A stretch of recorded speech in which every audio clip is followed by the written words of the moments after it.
Додситони ноҳияи 5 нисбат ба Шарофиддин Додов сокини ин ноҳия бо иттиҳоми ҳамла ба додрас Саид Аҳмад Зайдуллозода парвандаи ҷиноӣ боз кардааст. Мақомот гуфтанд, ки ҳодиса рӯзи 16 ноябр иттифоқ афтод.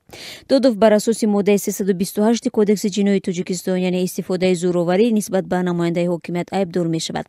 Ин банди қонун аз 2 то 5 соли зиндонро дар назар дорад.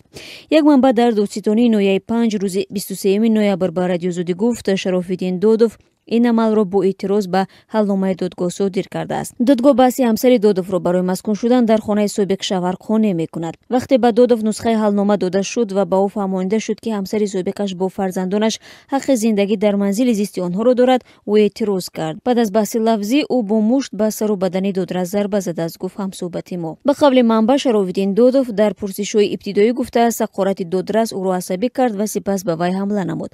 Дар додгоҳи ноҳияи 5 ҳодисаи ҳамла ба додрасро тасдиқ карданд, вале гуфтанд ба хотири халал ворид накардан ба тафтишот аз шаҳри бештар худдорӣ мекунанд.